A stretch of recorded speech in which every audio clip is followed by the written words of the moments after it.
جوانوں، وہ بکری جس کا کوئی رکھوالا نہ ہو، جس کی کوئی حفاظت کرنے والا نہ ہو، وہ بہت جلد بھیڑیے کے منہ میں چلی جاتی ہے، اپنے ہاتھوں سے اپنی ذات مٹا کے رکھ دیتی ہے، اپنے ہاتھوں سے اپنا نام و نشان مٹا کے رکھ دیتی ہے۔ سیم یہی حال حضرت انسان کا ہے۔ حضرت انسان جب تک اللہ کی حفاظت میں رہتا ہے محفوظ رہتا ہے، جب تک اللہ کی حفاظت میں رہا حضرت انسان محفوظ رہا، اور جب اپنے کرتوتوں کی وجہ سے، اپنے گناہوں کی وجہ سے اللہ کی حفاظت سے نکلتا ہے تو پھر اللہ تعالیٰ ایسے انسان کو شہوت کے حوالے کر دیتا ہے، نفس امارہ کے حوالے کر دیتا ہے۔ جب انسان نفس امارہ کے حوالے ہوتا ہے نا، پھر اس کی جو مرضی آتی ہے وہ کرتا ہے، اس کا جو جی چاہتا ہے وہ کرتا ہے، پھر شیطان اسے اپنی گرفت میں لے لیتا ہے۔ اللہ اکبر۔ جوانوں، اپنا سب کچھ اللہ کے حوالے کر دو۔ جو لوگ اپنا سب کچھ تن من دھن اللہ کے حوالے کر دیتے ہیں نا، یہ وہی لوگ ہوتے ہیں جنہیں شیطان شکست نہیں دیتا، بلکہ یہی لوگ شیطان کو شکست دیتے ہیں۔ جیت ان کا مقدر بن جاتی ہے، ہر ایک میدان میں جیت ان کا مقدر بن جاتی ہے، ان کی پیشانی پر لکھ دی جاتی ہے۔ جوانوں، جو تم سے نہیں ہو رہا اسے اللہ کے حوالے کر دو، اللہ پر چھوڑ دو، پھر دیکھنا ہوتا کیا ہے، کس طرح کے راستے نکلتے ہیں۔ ارے راستہ ایک تھا، مسافر دو تھے، ایک حضرت موسیٰ علیہ السلام اور دوسرا فرعون۔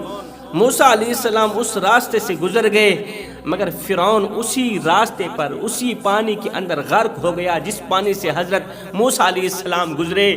ثابت ہوا کہ بھروسے راستوں پر نہیں کیے جاتے، بھروسے تو اللہ پر کیے جاتے ہیں۔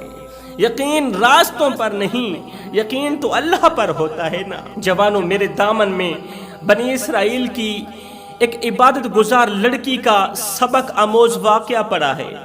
یہ واقعہ سننے کے بعد آپ کا ایمان اور زیادہ مضبوط ہو جائے گا، اللہ پر آپ کا یقین پختہ ہو جائے گا۔ عبادت گزار لڑکی کا واقعہ ہے۔ بنی اسرائیل کی ایک عبادت گزار لڑکی تھی، وہ دن کو روزہ رکھتی، پوری رات قیام کرتی تھی، پوری رات رکوع کرتی تھی، سجدوں پہ سجدے کرتی تھی، اور حیران کن بات یہ ہے کہ اس نے شیطان اور شیطان کی پوری فوج کو رلا کے رکھ دیا تھا۔ وہ کیوں رلاتی تھی؟ جب وہ سبحان ربی الاعلیٰ کی تسبیح بیان کرتی تھی، جب وہ سبحان ربی العظیم کی تسبیح بیان کرتی تھی، جب وہ لا حول ولا قوت الا باللہ العلی العظیم پڑھتی تھی، تو شیطان حسد کے مارے جل بھن کر کباب ہو جاتا تھا۔ شیطان اسے ورغلانا چاہتا تھا، کیونکہ یہ عبادت کر کے شیطان کو تکلیف دیتی تھی، یہ قیام کر کے، رکوع و سجود کر کے، اللہ کی تسبیح بیان کر کے شیطان کو تکلیف دیتی تھی، شیطان کو درد دیتی تھی۔ شیطان بدلہ لینے کے لیے اسے بہکانا چاہتا تھا، ورغلانا چاہتا تھا، لیکن جب شیطان اسے ورغلانے کی کوشش کرتا، ناکام ہو جاتا۔ جب بھی اس عبادت گزار لڑکی پر وار کرتا، اس کا وار ناکام ہو جاتا۔ کیوں ناکام ہو جاتا؟ اس لیے کہ اس کا اللہ پر یقین پختہ تھا، اس کا یقین کامل تھا، اللہ کی محبت دل میں بیٹھ گئی تھی۔ اللہ اکبر۔ وہ اس محبت کو دل سے نکالنا نہیں چاہتی تھی۔ اللہ اکبر۔ جب بھی شیطان اسے شکست دینے کے لیے قریب جاتا تو وہ الٹا شیطان کو شکست دے دیتے۔ جیت اس کا مقدر بن چکی تھی، جیت اس کی پیشانی پر لکھ دی گئی تھی۔ ایک دن شیطان نے اسے ورغلانے کی، بہکانے کی، دین سے دور کرنے کی، اللہ کی محبت سے دور کرنے کی ایک تدبیر سوچی۔ اس تدبیر پر عمل کرتے ہوئے شیطان نے کیا کیا؟ اپنا بھیس بدلا، ایک خوبصورت حسین و جمیل نوجوان کی شکل اختیار کی۔ حسین و جمیل نوجوان اس قدر خود کو خوبصورت بنایا، اس قدر خوبصورت بھیس بدلا، شکل بدلی کہ ایسے حسن کو چاند بھی دیکھے تو شرما جائے۔ اس سوچ کی بنیاد پر خود کو حسین و جمیل نوجوان بنایا۔ حسین و جمیل نوجوان کی شکل اس لیے اختیار کی کہ جب میں عبادت گزار لڑکی کے سامنے جاؤں گا تو وہ میرا حسن دیکھ کر پاگل ہو جائے گی، جب وہ پاگل ہوگی تو میری محبت میں گرفتار ہو جائے گی۔ میں اسے تو نہیں بہکا سکا، اس کے دل کو بہکاؤں گا، اپنی محبت اس کے دل کے اندر جاگزی کروں گا۔ جب میری محبت اس کے دل میں بیٹھے گی، جب میرے جیسے حسین و جمیل نوجوان کو دیکھے گی مجھ سے محبت کر بیٹھے گی، جب اس کے دل میں میری محبت، میرا پیار، میرا عشق پیوست ہوگا تو اس دل سے اللہ کی محبت نکل جائے گی اور میرا وار کامیاب ہو جائے گا۔ میں ورغلانے میں کامیاب ہو جاؤں گا، بہکانے میں کامیاب ہو جاؤں گا۔ اس سوچ کی بنیاد پر شیطان نے کیا کیا، خوبصورت لڑکے کا روپ دھارا، چلتے چلتے عبادت گزار لڑکی کے سامنے آیا، عبادت گزار لڑکی کے سامنے کھڑا ہو گیا۔ اس قدر خوبصورت تھا، اس قدر حسین و جمیل تھا کہ چاند بھی دیکھتا تو شرما جاتا۔ اتنا حسن کہاں سے آ گیا؟ اللہ اکبر! خوبصورت لڑکی نے اچانک اپنی نظر اٹھائی، دیکھوں تو صحیح کہ آج میرے سامنے کون آیا ہے۔ اچانک اپنی نظر اٹھائی، خوبصورت لڑکے کا جیسے ہی چہرہ دیکھا، دیکھتے ہی دیکھتے خوبصورت لڑکی بے ہوش ہو گئی۔ وہ اس قدر حسین و جمیل تھا، اس قدر خوبصورت تھا وہ لڑکا، وہ نوجوان، وہ شیطان، کہ خوبصورت لڑکی اللہ کی محبوبہ اسے دیکھ کر بے ہوش ہو گئی۔ شیطان خوش ہو گیا، دیگر شیاطین کو مبارکباد دینے لگا، میں کامیاب ہو گیا۔ ایک دوسرے کو مبارکباد دینے لگے، ہم کامیاب ہو گئے اسے ورغلانے میں، اسے بہکانے میں۔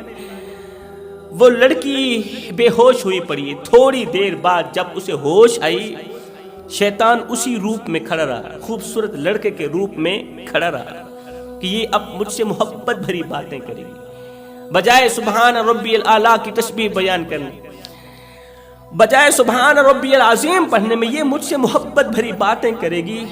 میں اس کا دل بہکاؤں گا، اسے ورغلاؤں گا، کامیاب ہو جاؤں گا۔ اب میں اس کے دل سے اللہ کی محبت نکال کر ہی دم لوں گا۔ اللہ اکبر! جیسے ہی اس عبادت گزار لڑکی کو ہوش آئی، جیسے ہی وہ ہوش آئی، اس نے ایک بار پھر سے اپنی نظر اٹھائی، خوبصورت لڑکے کا چہرہ دیکھا، اس کا حسن و جمال دیکھا، دیکھ کر کہنے لگی، بے ساختہ اس کے منہ سے جملے نکل گئے، ہائے میں صدقے جاؤں میرے رب، میں صدقے جاؤں میرے کریم رب، تیرے نا تو صدقے جاؤں، ہائے میرے ربا، اور جس کا بندہ اتنا خوبصورت ہے وہ رب کتنا خوبصورت ہوگا، جس کا غلام اتنا خوبصورت ہے وہ مالک کتنا خوبصورت ہوگا، اوے بننے والا اتنا پیارا ہے، بنانے والا کتنا پیارا ہوگا۔ اللہ نے جسے پیدا کیا، پیدا ہونے والا اتنا خوبصورت ہے، اتنا خوبصورت ہے کہ چاند بھی دیکھے تو شرما جائے، دیکھنے والی آنکھ دنگ رہ جائے، بے ہوش ہو جائے۔ اور جس مالک کا پیدا کیا گیا بندہ اتنا خوبصورت ہے، میرا رب کتنا خوبصورت ہوگا، بس میں اسی رب کو حاصل کرنا چاہتی ہوں، میں اس رب کو حاصل کرنا چاہتی ہوں جس رب نے یہ خوبصورت شکل بنائی ہے، اتنا حسن دیا اس نوجوان کو، بس میں اسی رب کو پانا چاہتی ہوں، میں اسی رب کو حاصل کرنا چاہتی ہوں۔ جب خوبصورت عبادت گزار لڑکی نے کہا نا کہ میں اس رب کو حاصل کرنا چاہتی ہوں، تو ایک دم شیطان کے اندر سے چیخ نکلی۔ ناکام ہو گیا تھا نا، اس کا وار ناکام ہوا، ایک دم چیخ نکلی، ہائے میں پھر سے ناکام ہو گیا، اسے ورغلا نہ سکا، بہکا نہ سکا۔ چیخ نکلی، شیطانی روپ میں آ کر حسد کی آگ میں جل کر کباب ہو گیا۔ اب شیطان کا یہ وار بھی ناکام ہو گیا، ایک لڑکی تمام شیاطین پر بھاری ہو گئی، یہ وار بھی ناکام ہو گیا۔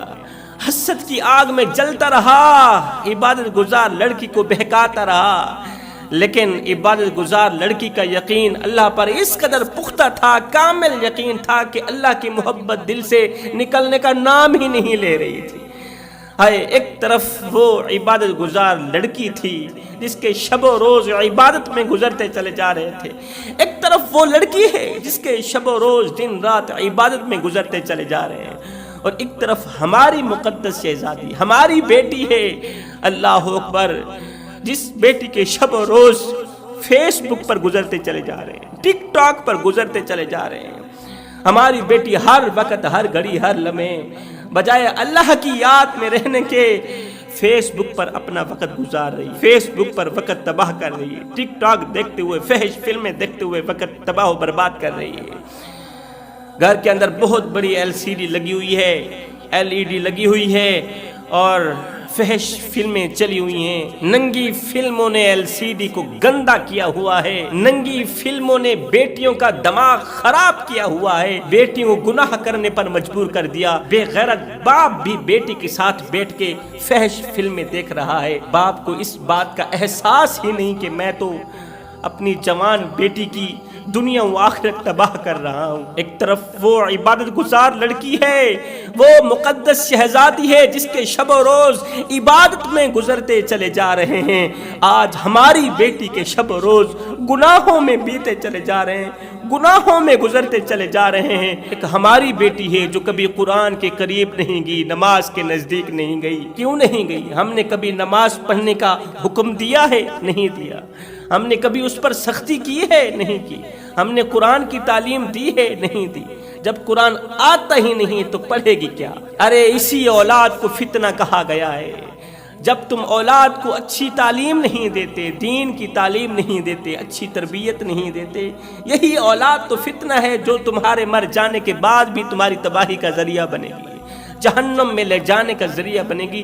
یہی وہ اولاد تو ہے۔ خدا را اپنی اولاد کو اچھی تربیت دو، اولاد کو قرآن مجید کی تعلیم دو، تاکہ تمہارے مر جانے کے بعد یہی اولاد تمہاری بخشش کا ذریعہ بنے، تمہاری نجات کا ذریعہ بنے۔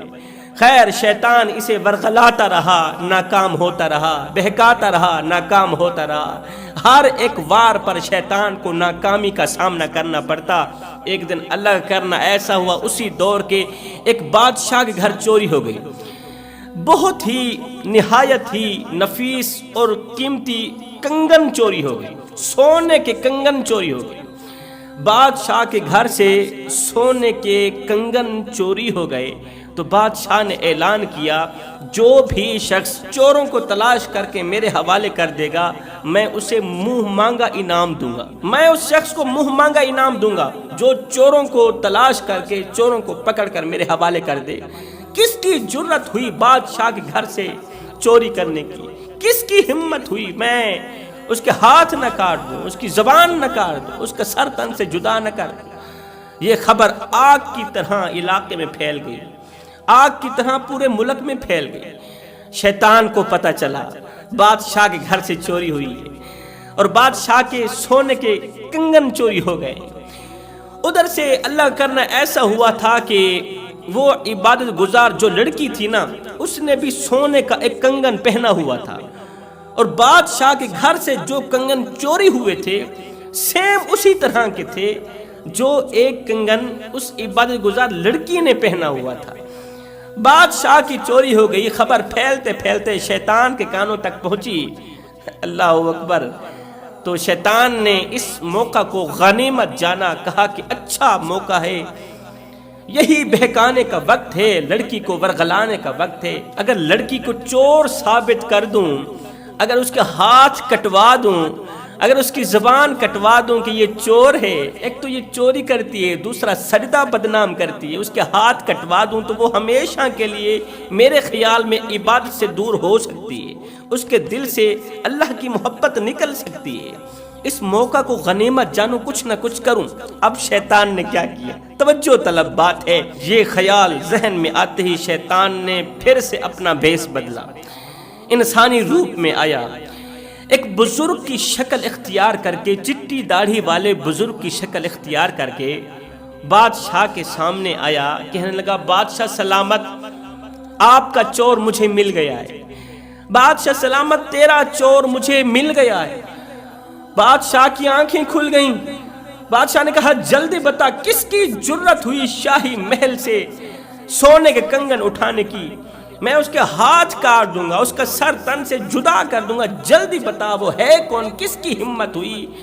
تو اس شیطان نے، بزرگ نے کہا کہ فلاں علاقے کی جو عبادت گزار لڑکی ہے، وہ دن کو تو روزہ رکھتی ہے مگر پوری رات چوری کرتی ہے، پوری رات گناہ کرتی ہے، لوگوں کو چوری پر لگاتی ہے، اسی نے ہی تو شاہی محل سے کنگن چوری کیے ہیں۔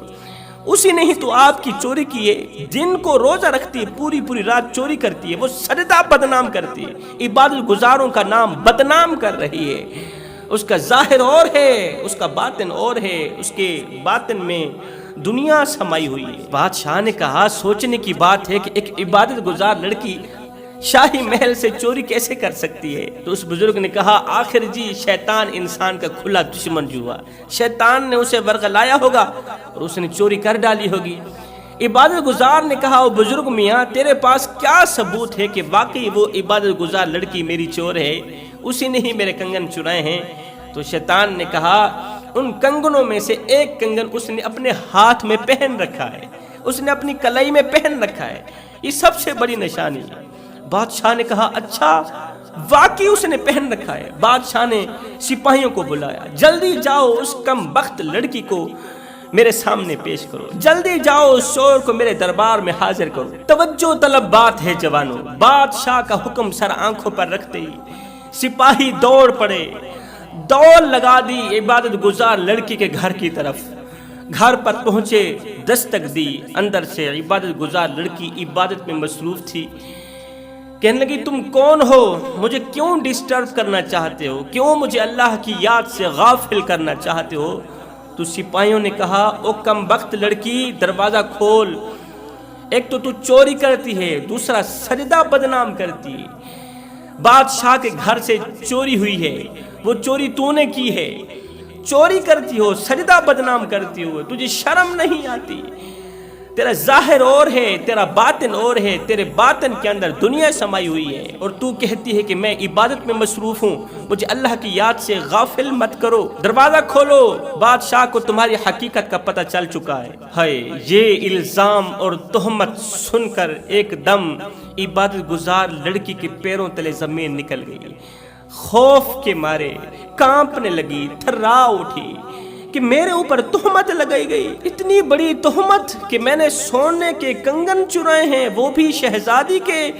اللہ میرے تو شب و روز تیری یاد میں گزر رہے ہیں، یہ کیا ہو رہا ہے؟ پھر ایک دم اس کا دل مطمئن ہوا کہ کوئی بات نہیں، اللہ تو میرے ساتھ ہے نا، بس اللہ میرے ساتھ رہے، دنیا میرا کچھ نہیں بگاڑ سکتی۔ یہ سوچتے ہی کہ اللہ میرے ساتھ ہے، اس کا دل مطمئن ہو گیا، بے خوف ہو کر اس نے دروازہ کھولا اور پولیس کے ساتھ چل پڑی، سپاہیوں کے ساتھ چل پڑی، بے خوف ہو کر چلتے چلتے بادشاہ کا دربار لگا ہوا تھا، بادشاہ کے سامنے کھڑی ہو گئی، کہنے لگی بادشاہ میں نے سنا ہے کہ تو نے مجھے چور سمجھا۔ بادشاہ نے کہا بکواس بند کرو، سچ اگل دو کہ واقعی تم ہی چور ہو۔ لڑکی نے کہا بادشاہ تم نے جو کچھ کرنا ہے کر لو، میرے ہاتھ کاٹنے ہیں کاٹ ڈالو، میرا سر قلم کرنا ہے کر دو، میں اللہ کے سوا کسی اور سے نہیں ڈرنے والی، میرے اندر نہ خوف ہے نہ ڈر ہے، میں صرف اللہ سے خوف کھاتی ہوں، اللہ کے خوف میں ہی روتی ہوں، بندے کے خوف میں کبھی نہیں روئی۔ بادشاہ نے کہا اچھا ایک تو چوری اوپر سے سینہ زوری۔ عورت نے کہا خدا کی قسم میں اس معاملے کے بارے میں کچھ نہیں جانتی بادشاہ، میں تو اپنا دن رات اللہ کو حاصل کرنے اور سجدہ کرنے میں گزار رہی ہوں، میں تو اللہ کو حاصل کرنا چاہتی ہوں، اللہ کو پانا چاہتی ہوں، ہر وقت شب و روز میرے عبادت میں گزرتے ہیں، میرے دن رات عبادت میں گزرتے ہیں۔ بادشاہ نے کہا او بدبخت لڑکی ایک تو چوری کرتی ہے، ایک تو چوری کرتی ہے، دوسرا سجدہ بدنام کرتی ہے، عبادت گزاروں کو بدنام کرتی ہو، تجھے شرم نہیں آتی، حیا نہیں آتی، دن کو روزہ رکھتی ہو، پوری پوری رات چوری کرتی ہو۔ جب اس لڑکی نے کہا نا کہ میں نے کنگن نہیں چرائے، میں نے چوری نہیں کی، تو بادشاہ نے کہا یہ جو تمہارے ہاتھ میں کنگن ہے یہ کہاں سے آیا ہے؟ ہمارے جو کنگن چرائے گئے ہیں وہ بھی بالکل اسی کے ساتھ گئے ہیں، یہی تو ہمارا کنگن ہے، بتاؤ باقی والے کنگن کہاں چلے گئے؟ نہایت ہی قیمتی کنگن تھے، کہاں گئے؟ جلدی بتاؤ ورنہ تمہارے دونوں ہاتھ کاٹ دیے جائیں گے، تمہارا سر قلم کر دیا جائے گا۔ لڑکی نے کہا بادشاہ سلامت تم نے جو کچھ کرنا ہے کر لو، مجھے اللہ پر پختہ یقین ہے، جب تک اللہ میرے ساتھ ہے کوئی میرا کچھ نہیں بگاڑ سکتا۔ بادشاہ نے کہا اچھا پھر یہ معاملہ قاضی کی عدالت میں پیش کیا جائے گا۔ اس دور کے جو قاضی تھے، اس دور کے جو مولوی تھے نا، ان کا مقام بادشاہوں سے بھی افضل تھا، اس دور کے قاضیوں کی ہی مانی جاتی تھی، بادشاہوں کی اتنی نہیں مانی جاتی تھی۔ یہ معاملہ قاضی کی عدالت میں پیش کیا گیا، اس عورت کا مقدمہ قاضی کی عدالت میں پیش کیا گیا۔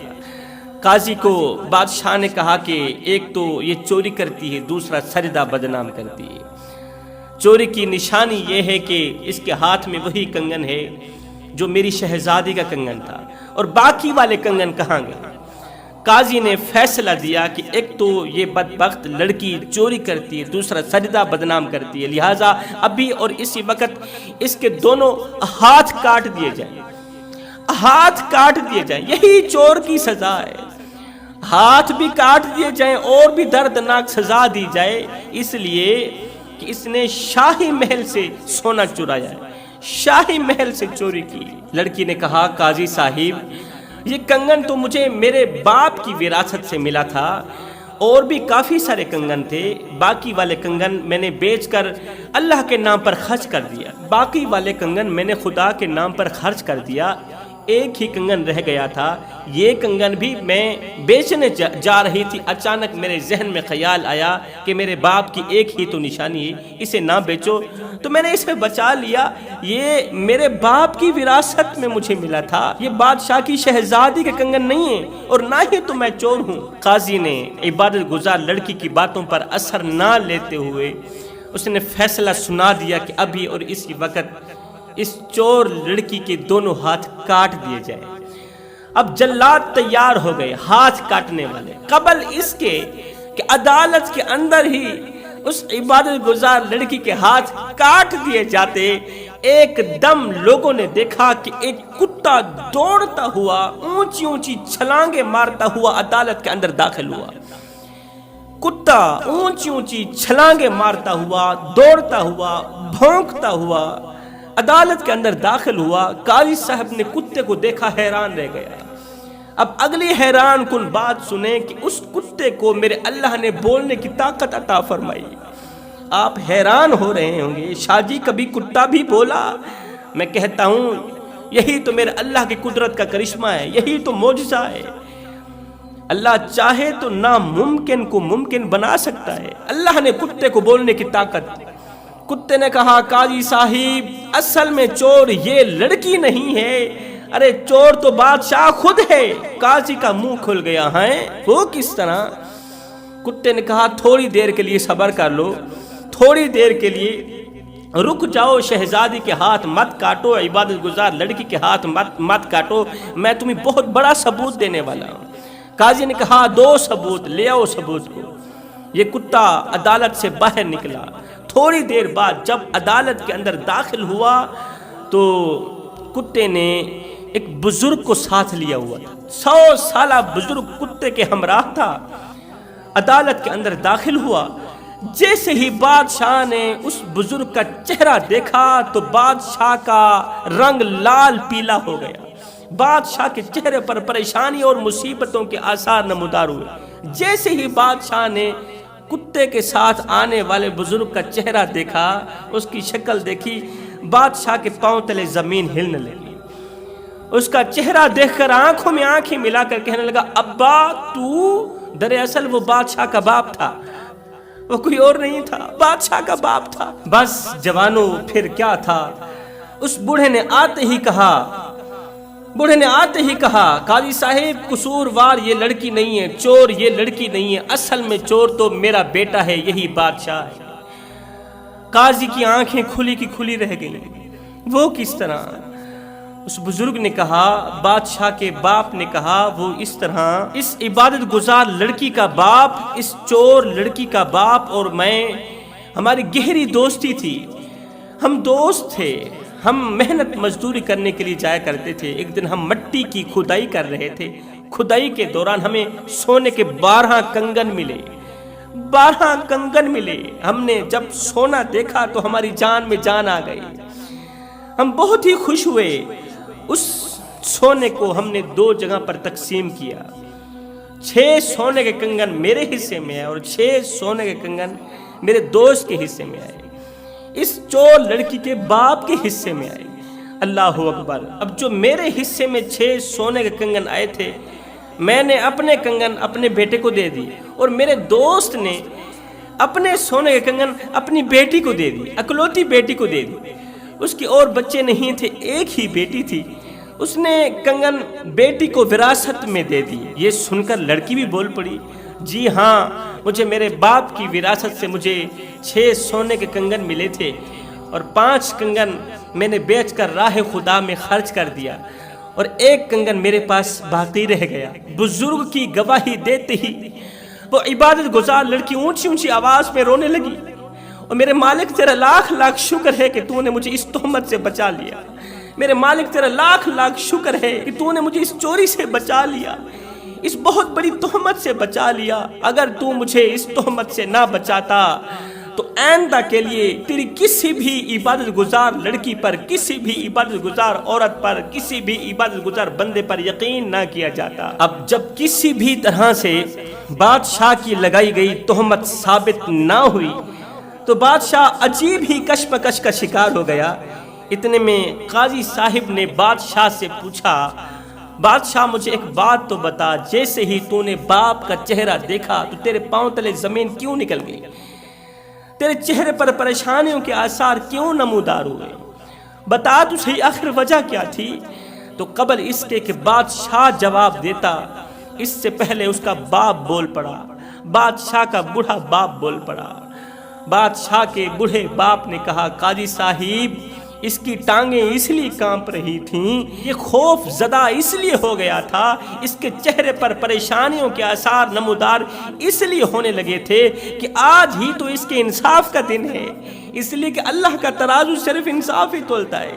آج اللہ کا ترازو انصاف تولنے لگ گیا ہے۔ آج لڑکی کے ہاتھ نہیں کٹیں گے، آج چور کے ہاتھ نہیں کٹیں گے، آج اسی بادشاہ کے ہاتھ کٹے جائیں گے۔ قاضی صاحب، میں اس کمینے بادشاہ اپنے بیٹے کے لیے دن رات ایک کر کے اوور ٹائم لگا کے کمزور سے کندھے پہ بوریاں لاد لاد کے میں نے اسے پالا، اپنے منہ سے نوالا نکالتا رہا، اسی کے منہ میں ڈالتا رہا، اپنی رگوں سے خون نکالتا رہا، اسی کی رگوں میں ڈالتا رہا۔ اللہ اکبر، جب سے مجھے وہ سونا ملا تھا، جب سے سونے کے 6 کنگن ملے تھے نا، جب سے میں نے وہ سونا اس کے حوالے کیا، اس نے اس میں سے آدھا سونا بیچا، بیچتے ہی بیچتی اس قدر یہ مالا مال ہوا، اس کی تجارت بڑھتی گئی، اس کا بزنس بڑھتا گیا، کاروبار بڑھتا گیا کہ آج یہ بادشاہت کی کرسی پہ بیٹھا ہے۔ میری وجہ سے اسے اتنا بڑا مقام ملا، میری وجہ سے اسے عہدے ملے، یہ با اختیار ہوا، یہ با اقتدار ہوا۔ بادشاہ بتاؤ میری اس پر کتنے احسانات ہیں، بتاؤ میں نے اس کے اوپر کتنی نعمتوں کی بارش برسائی، لیکن اس کم بخت بیٹے نے اور تمہارے بادشاہ نے میرے ساتھ جو وفا کی وہ یہ کی کہ اس نے بیوی کی باتوں پر آ کر مجھے دھکے دے کر گھر سے باہر نکال دیا، میرے اوپر ظلم کرتا تھا، میرے ساتھ اچھا سلوک نہیں کرتا تھا، اس نے میرے منہ پر تھپڑ مارے، اللہ اکبر، میرے اوپر طرح طرح کے ظلم و ستم کے پہاڑ توڑے، اس کے پاس میرے کھانے کے لیے ایک روٹی بھی نہیں تھی۔ بیوی کی باتوں پر آ کر اس نے مجھے گھر سے نکالا، سمندر کے کنارے جا کر چھوٹی سی جھونپڑی لگائی، وہاں پر مجھے بٹھا دیا، میں وہاں تنہا اکیلا بیٹھ کے وقت گزارتا ہوں۔ قاضی صاحب نے پوچھا، بابا جی پھر آپ کھاتے پیتے کہاں سے؟